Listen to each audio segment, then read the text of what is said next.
السلام علیکم ورحمۃ اللہ وبرکاتہ۔ الحمد للہ نحمده ونستعینه ونستغفره ونؤمن به ونتوکل علیہ ونعوذ باللہ من شرور انفسنا ومن سیئات اعمالنا ونعوذ بالله من شرور أنفسنا ومن سيئات أعمالنا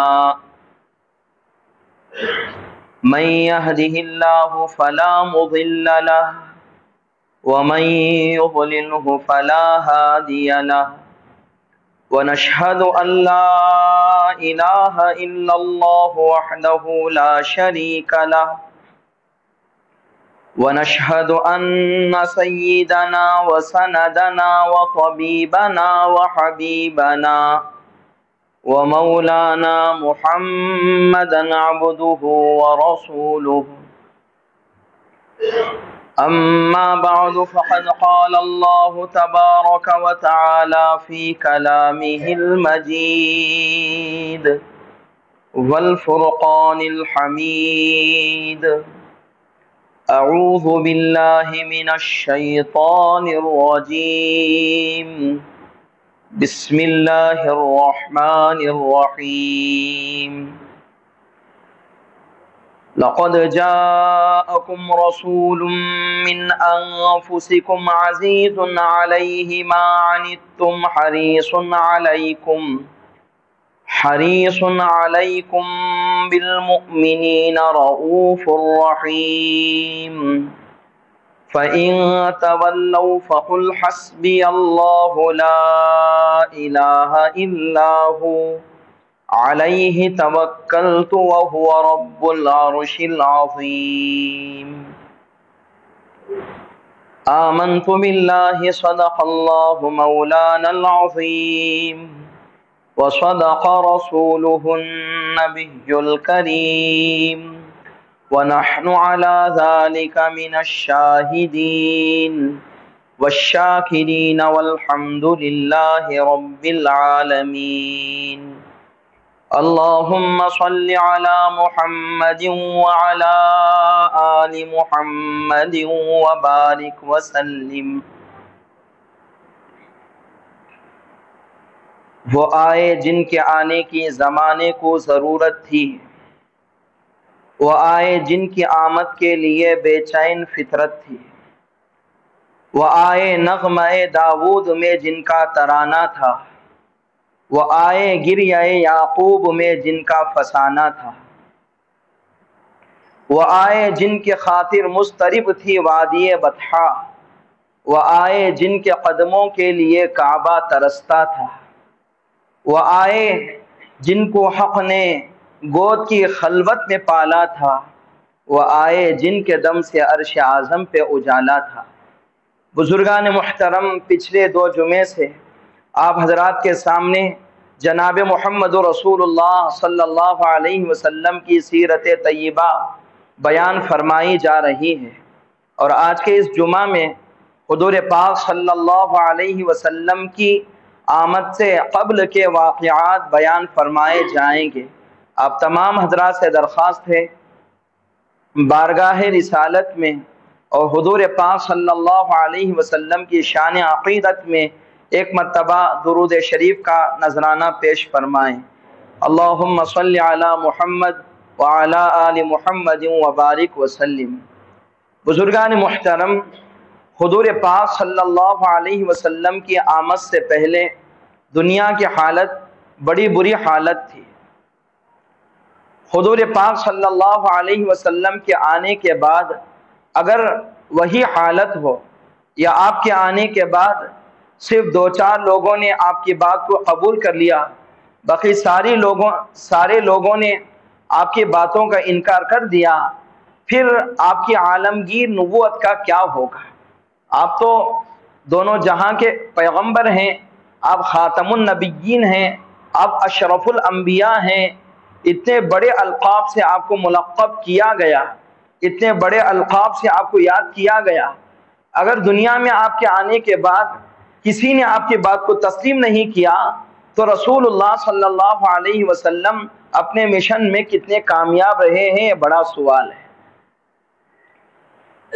حالانکہ قرآن پاک کے اندر اللہ تعالیٰ فرماتے ہیں لِيُخْرِجَكُم مِّنَ الظُّلُمَاتِ إِلَى النُّورِ، اے پیغمبر ہم نے آپ کو دنیا میں بھیجا تاکہ آپ لوگوں کو ظلمت سے نکال کر نور کی طرف لے آئیں۔ تو رسول اللہ صلی اللہ علیہ وسلم اپنے کام میں کتنے کامیاب ٹھہرے، آج اس کے بارے میں انشاءاللہ بات ہوگی۔ دیکھیں حضور پاک صلی اللہ علیہ وسلم کی آمد سے قبل دنیا کی اخلاقی حالت کیا تھی، سیاسی حالت کیا تھی، معاشی حالت کیا تھی اور معاشرہ کیسا تھا، ہم سب کو اس بات کا سمجھنا ضروری ہے، ورنہ حضور پاک صلی اللہ علیہ وسلم کی آمد کے بعد دنیا میں کیا کیا انقلابات آئے اور کیا کیا تبدیلیاں ہوئی ہیں ہم کو اس بات کا اندازہ نہیں ہوگا۔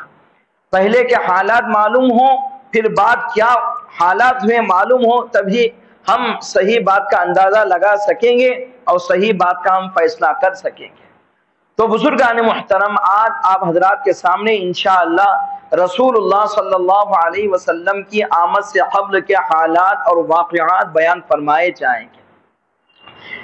حضور پاک صلی اللہ علیہ وسلم سے قبل جو بڑی حکومتیں تھیں وہ روم اور ایران کی حکومتیں تھیں۔ قیصر روم اور کسریٰ ایران کا دبدبہ تھا، بادشاہ وقت کی جو رائے ہوتی وہی فیصلہ ہوتا، رعایا کی اس میں کوئی منظوری نہیں ہوتی اور نہ اس میں رعایا کی کوئی مرضی شامل حال ہوتی۔ بادشاہ کہتا کہ فلاں بستی کو اجاڑ دو، بستی اجڑ جاتی۔ بادشاہ کہتا فلاں بحری جہاز پر قبضہ جما لو اور مار توڑ کر دو، اس پر قبضہ جمایا جاتا اور توڑ پھوڑ ہوتی، وہاں سے جو کچھ پیسہ حاصل ہو جاتا اس پیسے کو اپنی مملکت چلانے کے لیے اس پیسوں کو لگایا جاتا۔ اس طریقے سے اس وقت یہ حکومتیں چلتی اور اس وقت کوئی نظام نہیں ہوتا، کوئی مزدور کے حق کی بات کرنے والا نہ تھا اور کسی مزدور کو اس کا نہ حق دیا جاتا نہ اس کے ساتھ اچھا برتاؤ کیا جاتا۔ عورت کی کوئی عزت نہیں تھی، نہ بیوہ کی کوئی عزت تھی، نہ کوئی اخلاق کی بات تھی۔ اگر اخلاق کی بات کی جائے تو رسول اللہ صلی اللہ علیہ وسلم سے کی آمد سے قبل زنا عام تھا، چوری عام تھی، جوا عام تھا، ہر طریقے کی برائی میں یہ لوگ لت پت تھے۔ حضور پاک صلی اللہ علیہ وسلم کی آمد کے بعد انقلابات آئے، لوگوں کے ذہنوں میں وہ لوگ جو روشن خیال ہیں، وہ لوگ جو جہالت میں لت پت ہو گئے ہیں، وہ لوگ یہ کہتے ہیں کہ اسلام کے اندر غلامی کا تصور ہے، اسلام آنے کے بعد اور اسلام کی آمد کے بعد اسلام نے لوگوں کو غلام بنا کر رکھا ہے، حالانکہ یہ بات سراسر غلط ہے، یہ بھی ایک اصلاح کی بات ہے۔ غلام وہ قیصر روم اور کسریٰ ایران کے دور میں بنائے جاتے تھے، اسلام کا اور دین اسلام کا اس سے کوئی تعلق نہیں ہے، بلکہ جناب محمد رسول اللہ صلی اللہ علیہ وسلم کی آمد کے بعد اللہ کے رسول نے اس غلامی کے تصور کو ایک مشت ختم نہیں کیا، بلکہ اس کے لیے ذرائع بنائے۔ وہ ذرائع اس طریقے سے تھے کہ اگر کسی کا روزہ ٹوٹ جاتا اس سے کہا جاتا کہ اتنے غلام آزاد کرو، یہ اس کا فدیہ ہے۔ کسی کی قسم ٹوٹ جاتی اس سے کہا جاتا غلام آزاد کرو، یہ اس کا کفارہ ہے۔ پھر کہا گیا کہ تم اتنے غلام آزاد کرو گے تو تمہیں اتنا اجر ملے گا۔ کسی سے کہا جاتا فلاں موقع پر تم اتنے غلام آزاد کرو، تو اسلام آ کر اور رسول اللہ صلی اللہ علیہ وسلم کی تعلیمات آ کر یہ زمانہ جاہلیت کا جو غلامانہ تصور تھا اسلام نے آ کر اس کو ختم کیا ہے، اسلام سے اس کا کوئی تعلق نہیں ہے۔ یہاں تک نہیں بزرگان محترم، ایک مرتبہ جناب محمد رسول اللہ صلی اللہ علیہ وسلم کے پاس چند قیدیوں کو لایا گیا، اللہ کے پیغمبر نے فرمایا انہیں حویلی میں بند کر دو۔ جس حویلی میں غلاموں کو بند کر دیا گیا تھا حضور پاک صلی اللہ علیہ وسلم کی حویلی اس سے لگی ہوئی تھی، آپ کا مکان اس حویلی سے لگا ہوا تھا۔ حضور پاک صلی اللہ علیہ وسلم تہجد کے وقت بیدار ہوئے اور آپ پریشان تھے۔ اما عائشہ نے پوچھا یا رسول اللہ کیا وجہ ہے، آپ کیوں پریشان ہیں؟ اللہ کے پیغمبر نے فرمایا اے عائشہ آپ کا پیغمبر آج رات بھر نہیں سویا، اس کی وجہ یہ ہے حویلی میں جو غلام ہیں جن کے ہاتھ بندھے ہوئے ہیں، کوئی اس میں بیماری سے پریشان ہے، کوئی اپنے اولاد سے بچھڑنے کی بنیاد پر پریشان ہے، کوئی بھوک اور پیاس کی وجہ سے پریشان ہے، ان کی پریشانی کے بنیاد پر تیرا پیغمبر آپ پریشان رہا اور اس پریشانی کی بنیاد پر ساری رات آج مجھے نیند نہیں آئی۔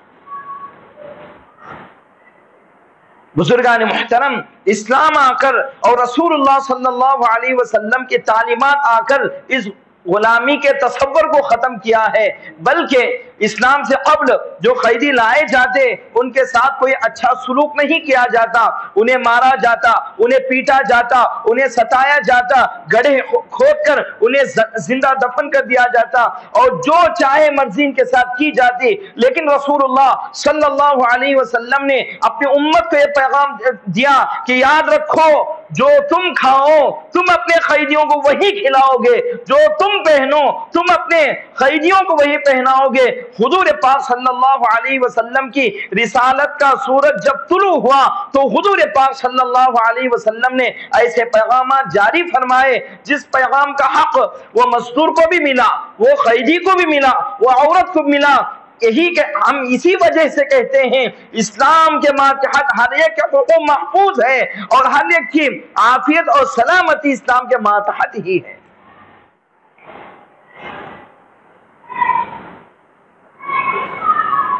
اسلام سے قبل مزدور کے حق کی کوئی بات نہیں تھی، مزدور کا کوئی حق نہیں تھا۔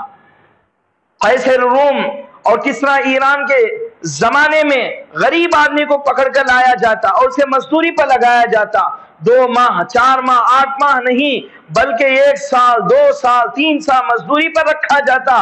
اگر اس سے کوئی غلطی سرزد ہو جاتی یا کوئی نافرمانی ہو جاتی اسے مار کر بھگا دیا جاتا، کوئی مزدوری نہیں دی جاتی، اسے ستایا جاتا، دن میں کام رات میں کام، وہ زندگی اس کی حرام ہو جاتی، ستایا جاتا، پریشان کیا جاتا، کوئی مزدوری دی نہیں جاتی۔ لیکن جب جناب محمد رسول اللہ صلی اللہ علیہ وسلم کی رسالت کا سورج طلوع ہوا، رسول اللہ صلی اللہ علیہ وسلم نے فرمایا، ابن ماجہ کی روایت ہے، مشکات صفحہ نمبر 250 پر آپ کے اندر یہ حدیث موجود ہے۔ رسول اللہ صلی اللہ علیہ وسلم نے فرمایا اعطوا الاجیر اجرہ قبل ان یجف عرقہ، کہ تم اس مزدور کی مزدوری لوٹاؤ اس کے سر کا پسینہ سوکھنے سے پہلے۔ ایک بات یہ ہے کہ ہم کسی کو 1 مہینہ بعد مزدوری دے دیتے ہیں اس کی رضامندی سے، آپسی رضامندی سے، کسی کو 2 ماہ بعد، کس کو ہفتہ، یہ بھی بات جائز ہے۔ لیکن رسول اللہ صلی اللہ علیہ وسلم نے اس حدیث کے اندر نہ ہفتے کی بات کی، نہ مہینے کی بات کی، نہ سال کی بات کی، بلکہ کہا مزدور کو اس کی مزدوری لوٹاؤ اس کا پسینہ سوکھنے سے پہلے، تاکہ قیصر روم اور کسرا ایران کا مزدوری کے تعلق سے جو ظالمانہ تصور ہے اس کا خاتمہ ہو جائے۔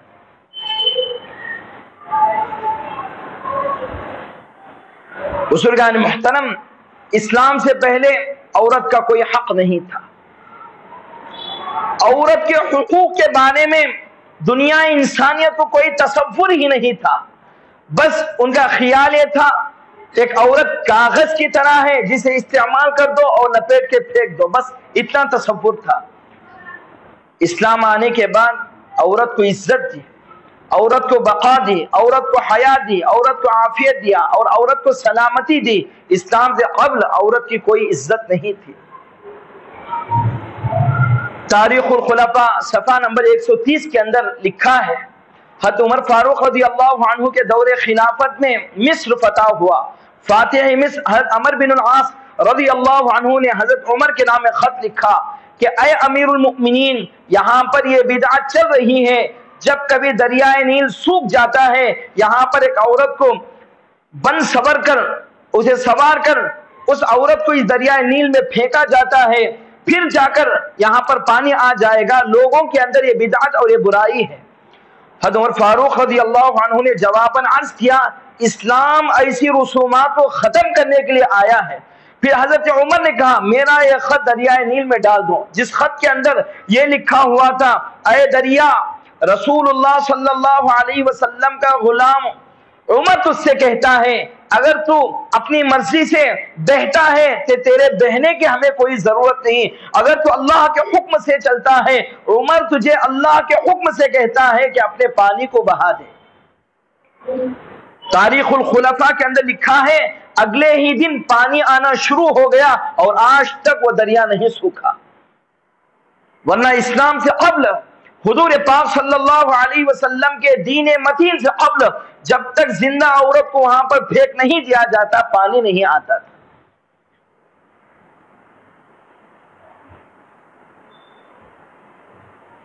بزرگان محترم، لوگوں کا ایک یہ بھی خیال ہے کہ اسلام تلوار کے زور پر پھیلا ہے، حالانکہ بات سراسر غلط ہے۔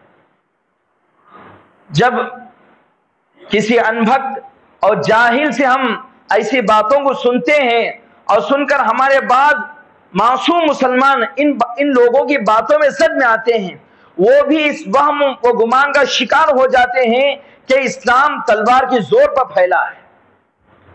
جب تک سیرت نہیں پڑھو گے، سیرت نہیں سمجھو گے، یہ باتیں ہضم نہیں ہوں گی، یہ باتیں سمجھ میں نہیں آئیں گی۔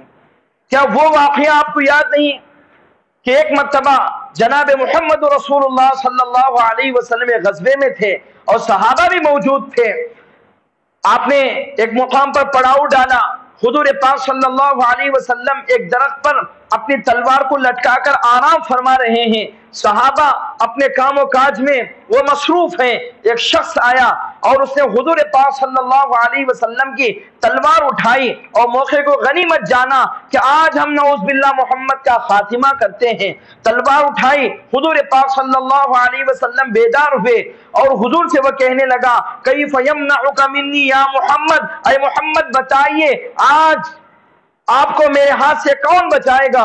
حضور پاک صلی اللہ علیہ وسلم بڑے آرام سے کہنے لگے اللہ۔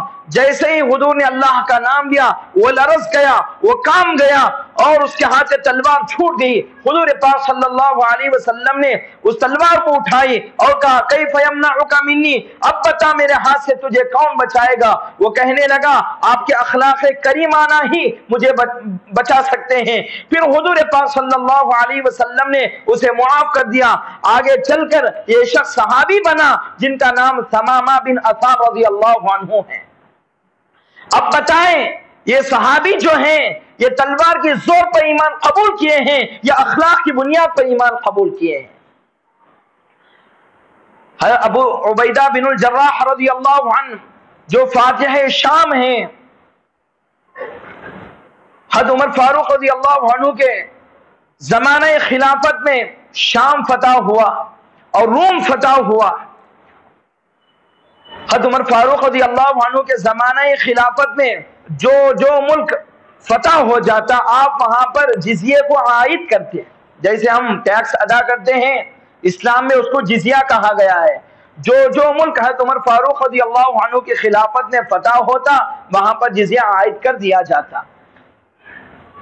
روم فتح ہوا، دنیا کے جتنے عیسائی اور جتنے یہودی تھے وہ روم کے ماتحت تھے، اور دنیا کے جتنے مجوسی اور مشرک تھے وہ ایران کے ماتحت تھے، یعنی یہودیوں اور عیسائیوں پر روم حکومت کرتا تھا اور مجوسیوں اور مشرکوں پر ایران حکومت کرتا تھا۔ روم فتح ہوا اور وہاں سے جزیہ لیا گیا۔ حضرت ابو عبیدہ بن الجراح رضی اللہ عنہ سے کہا گیا کہ اے ابو عبیدہ ہمیں کسی اور محاذ پر جانا ہے، چونکہ آپ نے یہاں کے لوگوں سے سال بھر کا جزیہ لیا ہے اور 6 ماہ گزر چکے ہیں اور آئندہ 6 ماہ کے لیے ہمیں دوسرے محاذ کے لیے جانا ہے، پہلے آپ ان کی رقم ادا کر دو اور ان سے کہہ دو کہ آئندہ 6 ماہ ہم آپ کی حفاظت نہیں کر سکتے، اس سے ہم آپ کا جزیہ لوٹا رہے ہیں۔ تو مسلمان اور ابو عبیدہ بن الجراح رضی اللہ عنہ نے یہ غلامان رسول جب اس کے جزیے کی واپسی کے لیے ان کے گھروں تک گئے اور ان کے دروازوں پر رکھ کر ہاتھ جوڑ کر کہا کہ ہم آئندہ 6 ماہ کے لیے ہم آپ کی حفاظت نہیں کر سکتے، ہم غلامان رسول کسی اور محاذ کے لیے جا رہے ہیں۔ تو ساروں کے آنکھوں سے آنسو جاری تھے، سارے کے سارے عیسائی تھے۔ تاریخ کی کتابیں اٹھا کر دیکھو، ان لوگوں نے کہا اگر آج عیسائی حکومت ہوتی تو ایسا معاملہ ہمارے ساتھ نہ ہوتا، یہ پیسے بعد میں دینا، یہ جزیہ بعد میں لوٹانا، پہلے ہمیں محمد کا کلمہ پڑھانا پھر بعد میں جزیہ لوٹانا۔ بزرگان محترم، اب بتائیں اسلام تلوار کے زور پر پھیلا یا اخلاق کی بنیاد پر اسلام پھیلا؟ اسلام سے ناواقفیت کی بنیاد پر جب سوشل میڈیا پر مسلمانوں سے پوچھا جاتا ہے، ان متعلق سوالات کیے جاتے ہیں، ہمارے کچے مسلمان بھی غلط بیانی کر دیتے ہیں۔ سیرت کو سمجھنے کی ضرورت ہے۔ سیرت نہیں سمجھو گے، سیرت نہیں پرکھو گے اور سیرت نہیں پڑھو گے تو ہمارے اندر جاہلیت کے علاوہ کچھ اور نہیں ہم موجود پائیں گے۔ بزرگان محترم، حضور پاک صلی اللہ علیہ وسلم کی آمد کے بعد جو انقلاب برپا ہوا، جو انقلاب آیا، وہ اسے انقلاب محمدی کہتے ہیں۔ حضور پاک صلی اللہ علیہ وسلم سے قبل عورت کی کوئی عزت نہیں تھی۔ قیصر روم اور کسریٰ ایوان کا زمانہ تھا، عورتوں کو بازار میں لایا جاتا اور بازاروں کی رونقیں بنا دی جاتی، عورتوں کو سوار کر لایا جاتا اور شوکیس میں رکھا جاتا، لوگ آتے، ان کی خرید و فروخت ہوتی، ان کی بولیاں ہوتی، اس عورت کی اتنی قیمت ہے، اس عورت کی اتنی قیمت ہے۔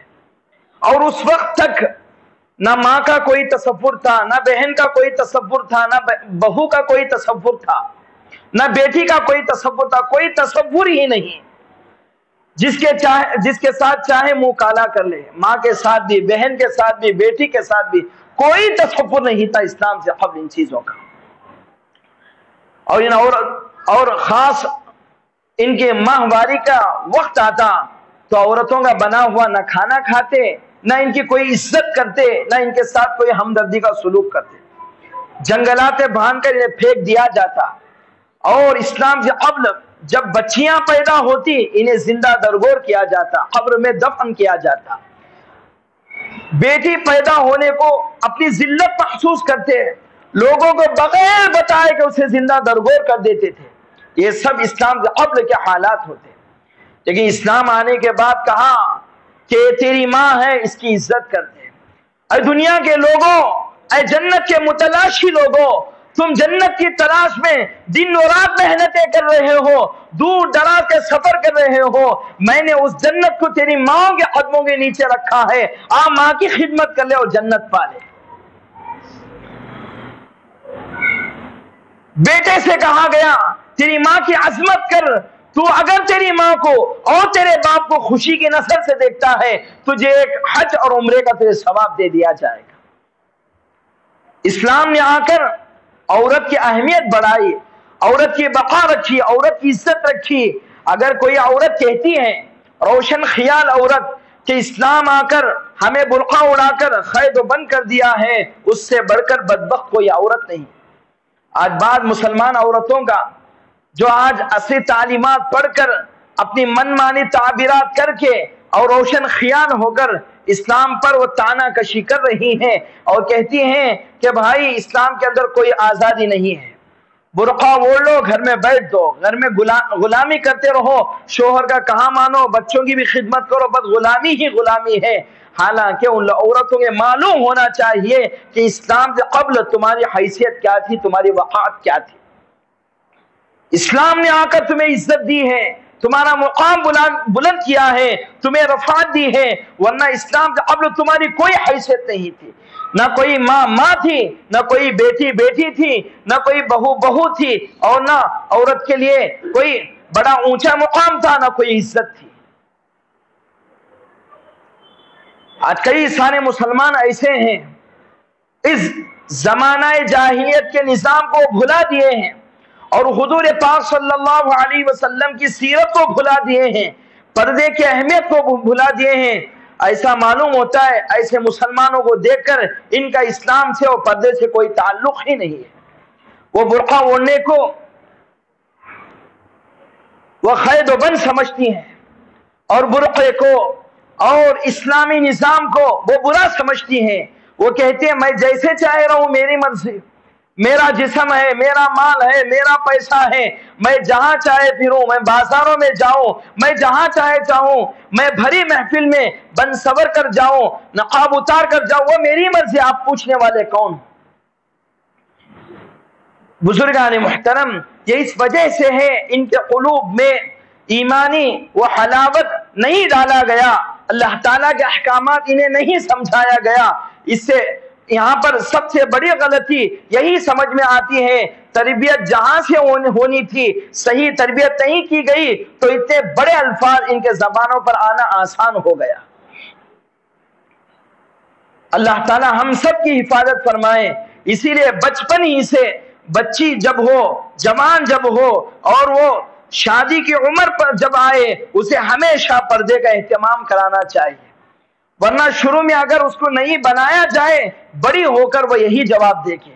اللہ تعالی ہم سب کی حفاظت فرمائے. تو بزرگان محترم، اسلام سے قبل عورت کی کوئی عزت نہیں تھی، کوئی وقار نہیں تھی. اسی طریقے سے بیوہ کا کوئی حق نہیں تھا اسلام سے قبل، اور بیوہ کی اسلام سے قبل کوئی اہمیت، کوئی عزت نہیں تھی. کسی لڑکی کی شادی ہو جاتی 16 سال یا 17 سال کی عمر میں، 2-4 ماہ بعد اگر اس کا شوہر انتقال ہو جاتا، پھر ہمیشہ کے لیے نہ اس کی کوئی شادی ہو سکتی تھی، نہ اس کے لیے کوئی شوہر بنتا. معاشرے کے اندر اس کی کوئی عزت نہیں ہوتی، اسے جنگلات میں باندھ کر اسے مارا جاتا، اس کی زندگی حرام ہو جاتی، اسے پریشان کیا جاتا، اسے تھو تھو کیا جاتا. لیکن جب اسلام آیا، حضور پاک صلی اللہ علیہ وسلم کی رسالت کا صورت طلوع ہوا، حضور پاک صلی اللہ علیہ وسلم نے بیوہ کے حقوق بتائے. نہ صرف یہ کہ بیوہ کے حقوق بتائے، بلکہ اللہ کے پیغمبر کو 4 سے زائد شادیوں کی اجازت تھی، لیکن اللہ کے پیغمبر نے جتنی شادیاں کی ہیں اس میں صرف ایک عورت کنواری تھی، باقی کی ساری عورتیں بیوائیں تھیں. کسی کی عمر 55 سال، کسی کی عمر 60 سال، کسی کی 30 سال اور کسی کے 45 سال. اللہ کے پیغمبر صلی اللہ علیہ وسلم نے ان بیوہ عورتوں سے شادی کر کے ان کا مقام و مرتبہ بلند کیا اور انہیں امت کی ماویں بنا دیا. وَأَزْوَاجُهُ أُمَّهَاتُهُمْ، اور قرآن پاک نے کہا جو پیغمبر کی بیویاں ہیں وہ امت کی مائیں ہیں. اتنا بڑا مقام و مرتبہ اللہ کے رسول صلی اللہ علیہ وسلم نے بیوہ عورتوں کو دیا ہے.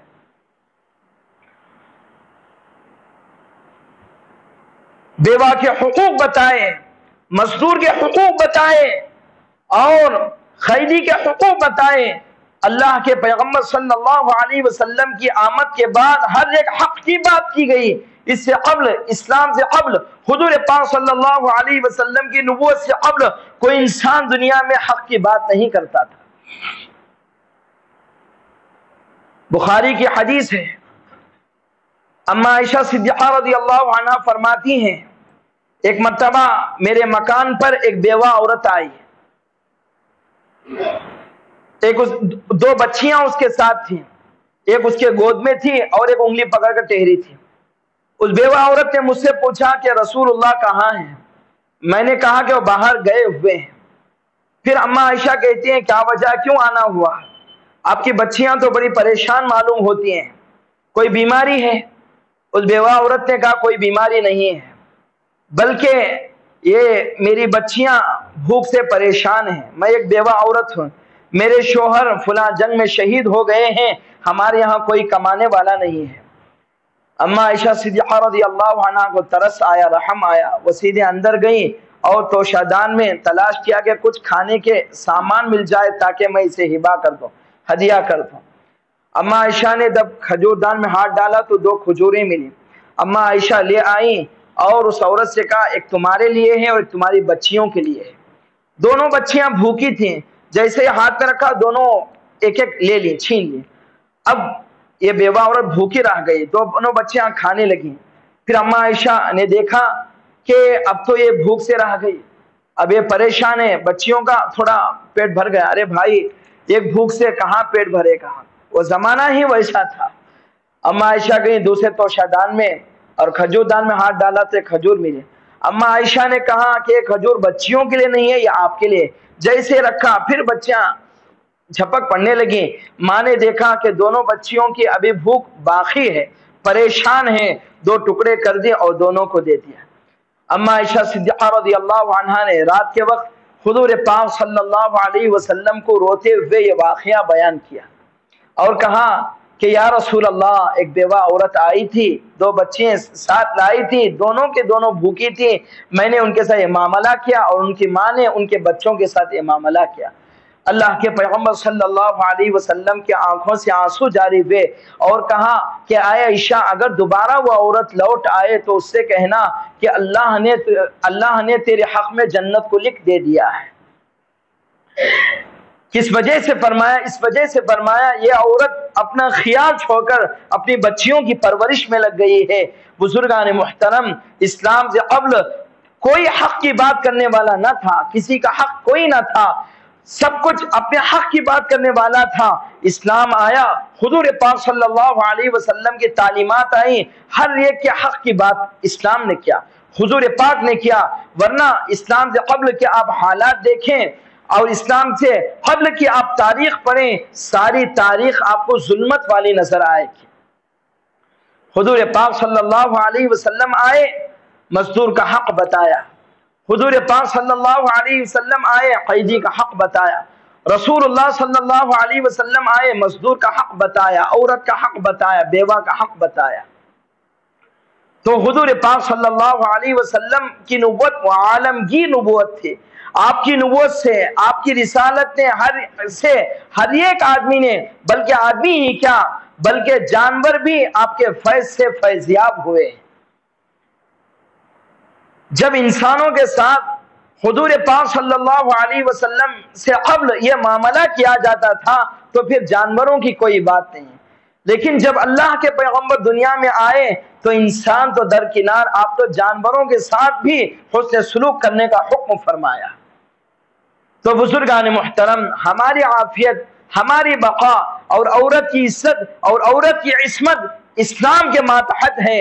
اگر عورت اسلام کو چھوڑ دے گی اور دنیا کے لوگ اسلام کو چھوڑ کر دیگر چیزوں میں سکون اور عافیت تلاش کر رہے ہیں، ان کے لیے بڑے خسارے اور خرابی کی بات ہے۔ اللہ تعالیٰ سے دعا ہے کہ اللہ تعالیٰ ہم سب کو اسلام پر مر مٹنے کی توفیق عطا فرمائے اور جناب محمد رسول اللہ صلی اللہ علیہ وسلم کی سیرت اور سنت کو اپنانے کی توفیق عطا فرمائے جائے۔ آمین وآخر دعوانا ان الحمدللہ رب العالمین۔